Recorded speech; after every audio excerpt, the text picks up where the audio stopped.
Hello friends, welcome to my channel. आज के video में हम इस तरीके का सलवार के बॉटम का डिज़ाइन बनाना सीखेंगे। इसको मैंने बिना ड्रॉ किए हुए इस तरीके से परफेक्टली बनाया हुआ है। यदि आप बिगनर है तो आपको यह तरीका ज़रूर आजमाना चाहिए। तो बिना किसी देरी के चलिए हम आज का वीडियो शुरू करते हैं।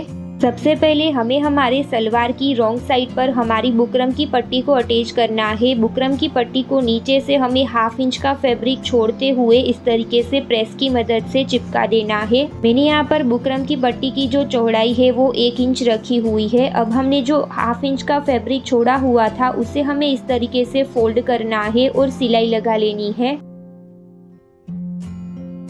इस तरीके से सिलाई लगाने के बाद अब हमें एक पेपर का टुकड़ा लेना है। इस टुकड़े की जो चौड़ाई है वो हमें 1 इंच रखनी है और लंबाई है वो 2 इंच रखनी है। सेंटर में मैं 1 इंच की दूरी पर मार्क लगाऊंगी और इस तरीके से डिज़ाइन को ड्रॉ करूंगी।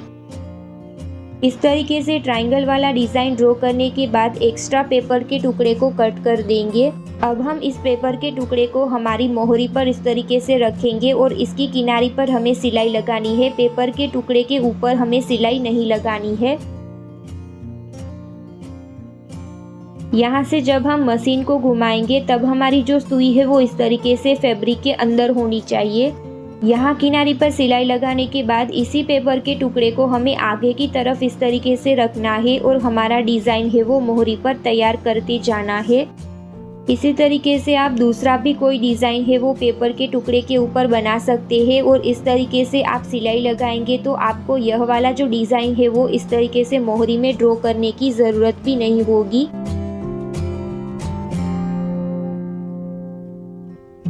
इसी तरीके से मैंने यहाँ पर पूरी ही मोहरी में हमारे डिज़ाइन को इस तरीके से तैयार कर लिया है। अब हमें हमारे पेपर के टुकड़े को इस तरीके से रॉन्ग साइड पर रखना है और सेम इसी तरीके से हमें इसकी किनारी पर सिलाई लगा लेनी है।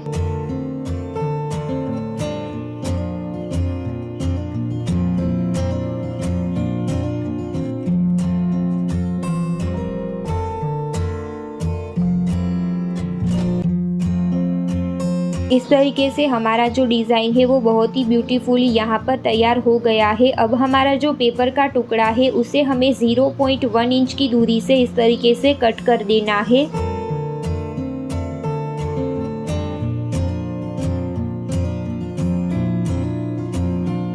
अब हम इस पेपर के टुकड़े को इस तरीके से डिज़ाइन की अंदर की तरफ रखेंगे और फिर से हम इसकी किनारी पर इस तरीके से सिलाई लगाते जाएंगे। आपको इस तरीके से डिज़ाइन बनाने का तरीका कैसा लगा मुझे कमेंट करके आप ज़रूर बताइएगा। और यदि आप और भी कोई डिज़ाइन बनाना चाहते हैं या सीखना चाहते हैं तो आप मुझे कमेंट करके बता सकते हैं। इसी टुकड़े को हम इस तरीके से रॉन्ग साइड पर भी रखेंगे और आगे की तरफ डिज़ाइन को तैयार करते जाएंगे। इस तरीके से मोहरी में डिज़ाइन बनाने से आपका डिज़ाइन है वो प्रॉपर बनेगा और यदि आप बिगनर है तो आपको यह डिज़ाइन ड्रॉ करने की भी ज़रूरत नहीं होगी। तो फ्रेंड्स, इस तरीके से मैंने यहाँ पर हमारे डिज़ाइन को तैयार कर लिया है। बीच में जो यह बड़े वाले बॉक्स दिख रहे हैं वहाँ पर मैंने इस तरीके से मोती को अटैच कर लिया है। तो फ्रेंड्स, आपको वीडियो कैसा लगा मुझे कमेंट करके ज़रूर बताइएगा। वीडियो अच्छा लगा हो तो वीडियो को लाइक और शेयर करना मत भूलिएगा और चैनल पर नए हैं तो प्लीज़ मेरे चैनल को सब्सक्राइब कीजिए और पास वाले बेल आइकन को हिट कीजिए ताकि ऐसी ही इंटरेस्टिंग वीडियो की नोटिफिकेशन आपको आगे भी मिलती रहे।